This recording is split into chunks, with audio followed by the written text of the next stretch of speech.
One Question is brought to you by Turnkey Search, a top industry search firm since 1996.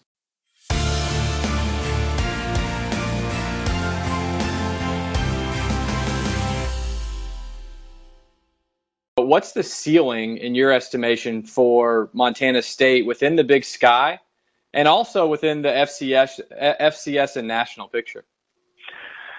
Well, the ceiling in the Big Sky would be a championship. You know, the Bobcats have been there. They've shared that championship in football. In basketball, they've gotten off to hot starts and then kind of crumpled, you know, in seasons past. But they've been very competitive, you know, especially in football. What happens with the Bobcats and the Montana Grizzlies is that they'll get there and football being the big money sport, they'll get into the FCS playoffs and then they'll win a game or two. This is recent past I'm talking about, like the last 7 years or so. And then they just get worn down by the bigger, more physical teams like a North Dakota State, you know. And so, you know, it's a situation where the ceiling for Montana State specifically would be a Big Sky Conference championship and routinely getting into the quarterfinals, if not the semifinals, you know, of the FCS football championships. And when Peter Fields let go of Rob Ash earlier this year, at the end of last year, he said in his media conference, "I fully expect to contend for a national championship every year." Well, to do that every year, unless you're at North Dakota State, that's I don't know that that's a reasonable ceiling, but to be in the conversation routinely of a top 10 program on the football field, I think is. Well, and we should be fair. There are a lot of schools out there that get worn out by North Dakota State or have absolutely over the last couple of years. So there's no shame in that. But okay, so we know by the end of this week, all 5 finalists will have been on campus and been through the car wash. What's the timeline that you see moving forward on when we can expect to hear who the selection is? You know, they have not officially announced that, and they've been very secretive with each candidate. In fact, I give them 100% credit for keeping it under wraps as well as they have. No name is leaked on any of these candidates. They said due to the competitive nature of the position and where the current finalists are also residing, that they wanted to keep it under wraps until the morning of each interview. And they have effectively been able to do that through the first 3.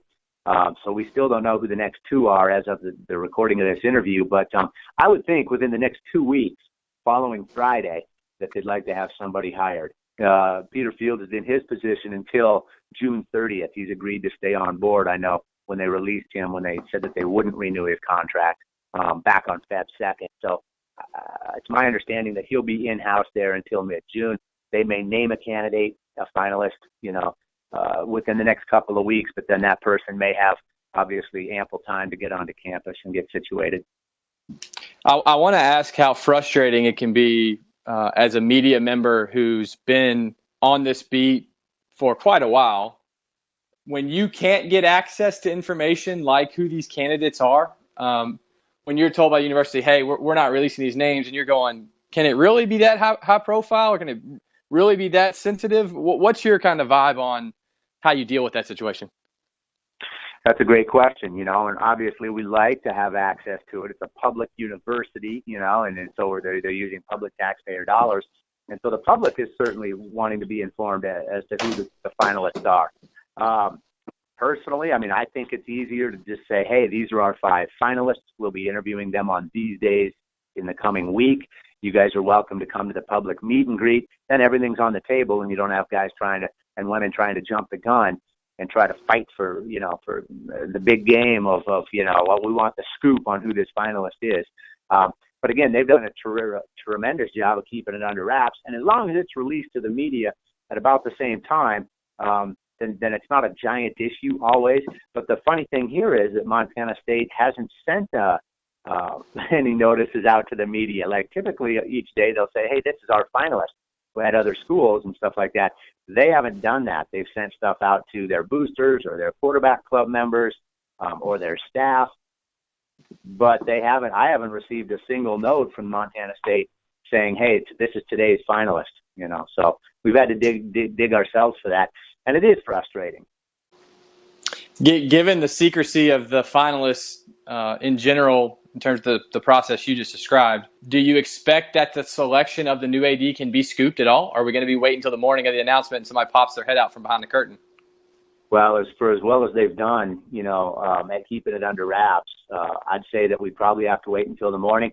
In my opinion, the only way it would leak would be as if the person who gets the job leaks it to somebody within their staff, who then in turn leaks it out, or a friend or a family member or something like that. So it'll be kept probably as tight as whoever earns the job wants to keep it. Yeah. Well, anything else on this topic that we missed, or that you want to add, or I should have asked about? No, I don't think so. It's just it's a big critical decision, as it is for any school when you hire somebody that's going to wield this much power, and everybody's affected by it. Trickle down from the media to the coaches to the athletes, to the administration. So we're eagerly awaiting the decision on who Montana State selects as its next athletic director. And that's today's One Question, brought to you by Turnkey Search, a top industry search firm since 1996. One Question is designed to give D1 Ticker subscribers valuable insights on how executive leaders in college athletics think about key issues on their respective campuses, in their departments, or within their leagues and conferences. One Question is brought to you by Turnkey Search, a top industry search firm since 1996.